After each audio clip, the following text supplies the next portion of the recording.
Today we will discuss about electric field lines. The concept of electric field line was first invented by Faraday. Faraday first invented the concept of electric field line to develop a non-mathematical way to represent electric fields around charge distribution. How electric field can be represented in a non-mathematical way. This is the main theme, to represent electric field with electric field lines. Faraday called them lines of force, but the more appropriate term is field lines. Whether it is electric field or magnetic field, the more appropriate term is field lines instead of lines of force. Since electric field is a vector quantity, we can represent it as vectors. Let us try to represent the electric field E due to a point charge pictorially. In diagram or picture, you can represent an electric field like this. Suppose this is a positive charge. So this positive charge must have an electric field around it. The field at here is more than the field at here. So here we represent field with large vector, but here we represent the field with small vector, and here the field is smaller than the field here. So here we represent with another smaller vector. So as you go away from this charge, the electric field decreases, so the length of this vector also decreases. So let the point charge be placed at the origin. Draw vectors pointing along the direction of the electric field with their lengths proportional to the strength of the field. Remember, while representing the electric field with field vectors, you should remember that the length is proportional to the strength of the field at each point. Remember, since the magnitude of electric field at a point is inversely proportional to the square of the distance, the vector gets shorter as one goes away from the origin. We know the electric field E is proportional to 1 by r square. So the field is inversely proportional to the square of the distance. That is why the vector gets shorter as one goes away from the origin. The force acting on a unit positive charge is placed at the tail of that arrow. So the unit positive charge should place here, the tail of the arrow. Okay, the unit positive charge either you place here or here or here like this.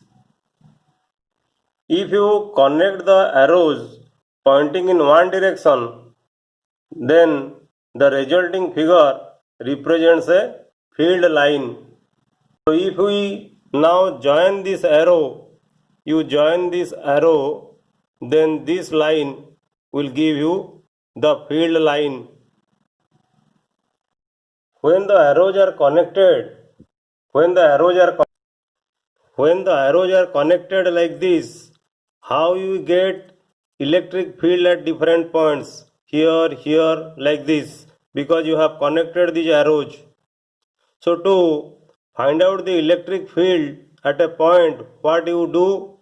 When the arrows are connected, the magnitude of the field is obtained from the relative density of the field lines. Remember, the magnitude of field at any region. Suppose you want to find out the magnitude of the field, then you have to find out the relative density of the field lines. How much field lines has been passed through this region? Relative density, the number of lines per unit cross sectional area perpendicular to the lines gives density of the field lines. Remember, the number of lines per unit cross sectional area perpendicular to the direction of the field lines gives density of the field lines. Here you see Q. Q is a point where you have placed the charge. O is a point where you have placed the charge Q. Okay. And these are the field lines. These are the field lines. And here you have the region of strong field. Because you see, per unit area, if this is a unit area, number of field lines are 3. But here you have a region of weak field, because in this unit area you have only one field line, but here you have 3 field lines. So this is a region of strong field, and this is a region of weak field. We know the electric field is inversely proportional to the square of the distance from a point charge, that is E proportional to 1 by R square. The area enclosing the charge is directly proportional to the square of the distance, that is the area S proportional to R square, because the solid angle omega is equal to area divided by R square. So area is equal to the solid angle multiplied by R square. So the area is proportional to R square. Thus, the number of field lines crossing the enclosing area remains constant, whatever may be the distance of the area from the charge. You see, for the charge Q, this area is smaller than this area, but the number of field lines crossing this area is equal to the number of field lines crossing this area, because the field line here is proportional to 1 by R square, but the field line here is the area here is proportional to R square. Okay. Similarly, the here, due to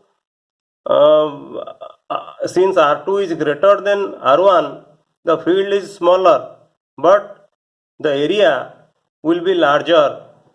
That is why the field line crossing this area, which is closer to this charge, is equal to the field lines crossing through this area, which is away from this charge Q. You consider 2 points P1 and P2. You see, P1 and P2 at distances R1 and R2, okay, from the charge Q. P1 point is situated at a distance R1 from the charge Q, and P2 point is situated at a distance R2. This distance is R2. Here it is written OP1 is equal to R1, OP2 is equal to R2. At P1, the area due to the solid angle delta omega is equal to R1 square delta omega. Okay, the area here will be equal to R1 square delta omega, because delta omega is equal to area divided by R1 square. Similarly, at P2, the area due to the solid angle delta omega is equal to R2 square, this square, multiplied by delta omega, R2 square multiplied by delta omega. Suppose the number of lines crossing this area are 1 square delta omega. This area is equal to the number of lines crossing through this area are 2 square delta omega, and suppose this is equal to n, because the number of lines crossing through this area is equal to the number of lines, field lines crossing through this area. Then what will be the number of lines per unit area at P1? N divided by R1 square into delta omega. Similarly, number of lines per unit area at P2 is equal to N divided by R2 square into delta omega. Since N and delta omega is constants, they are constants. So, number of lines, field lines per unit area is proportional to 1 by R square. You see, number of field lines means the electric field lines. So, electric field lines or electric field is proportional to 1 by R square. So, this clearly verifies that the electric field lines or field lines gives a non-mathematical way to represent the electric field. Is not it? We know electric field is proportional to 1 by R square. But here by graphical representation or by pictorial representation, we have proved that the electric field E proportional to 1 by R square. Important properties of electric field lines. Field lines start from positive charge and end at negative charge. If there is a single positive charge, the field line end at infinity. If there is a single negative charge, the field line start at infinity. So if there is a positive charge, the field line end at infinity. If it is a negative charge, the field line start at infinity. You see, field lines start from positive charge. Always field lines start from positive charge and it end in negative charge. Okay. But if you have only positive charge or only negative charge, then the field line, this field line will end at infinity. It will travel towards to infinity. If the charge is negative, then the field line starts from infinity, comes here starting from infinity. The field line of a single positive charge are radially outward, while those of a single negative charge are radially inward. So you see, for a single positive charge, it is radially outward, that is outward along the radius, and it is radial for negative charge, it is inward, radially inward. That means it is along the radius and inward. The field lines around a system of two positive charges give a clear picture of mutual repulsion. You see, you have two positive charge, and here the field line shows a picture of repulsion. Okay. And the field lines around a system of two opposite charges, here plus and minus, two opposite charges, the field line give a clear picture of mutual attraction. So here you will get attraction when the two charges are opposite, and here you will get repulsion, picture of repulsion when the two charges are same, that is the two charges are positive. Next, an electric field line in general a curve drawn in such a way that the tangent to it at each point is in the direction of net field at that point. So you see, the field line is a curve, and if you draw a tangent to this curve, suppose you draw a tangent to the curve like this, then this will give you the resultant direction of the electric field. Okay, so field line is generally a curved line, and the tangent to the curved line at any point will give you the resultant direction of the electric field. Next, in a charge-free region, electric field lines can be taken to be continuous curves without any breaks. Okay, in a charge-free region means the region in which the field equal to 0. That is the field inside a hollow conductor. So in this case, in the charge-free region, electric field lines can be taken to be continuous curves without any break. Next, two field lines can never cross each other.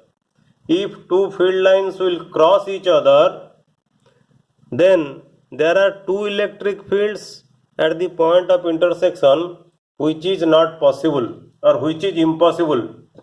Next, electric field lines do not form closed loops.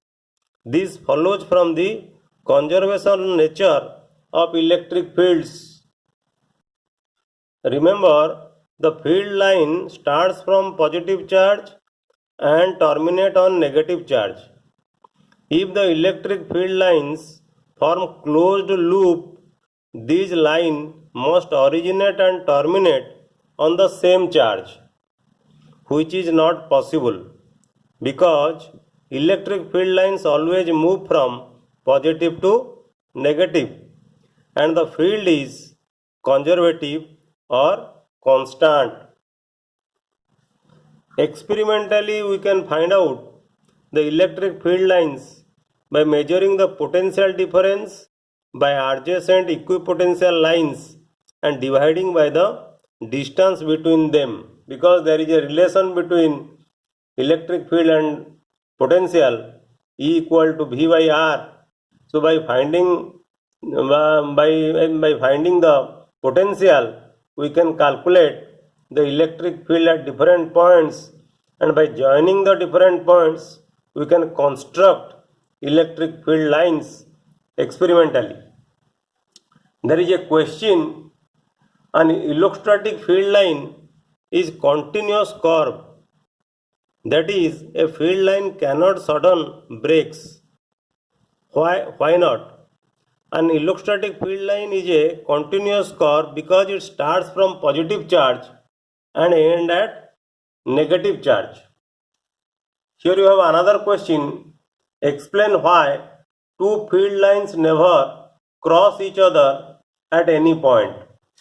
The answer is, if two field lines will cross each other, then you will get two electric fields at one point, which is not possible. Suppose this is one electric field and this is another electric field line. Two field lines, they have crossed at P. That means you have two direction of electric field. One is U1 and another is E2, which is not possible because at one point on the field line you have only one direction of electric field, but when they will cross each other you will get two directions of electric field, which is not possible. That is why two fields can never cross each other. In this video, we have discussed about electric field lines.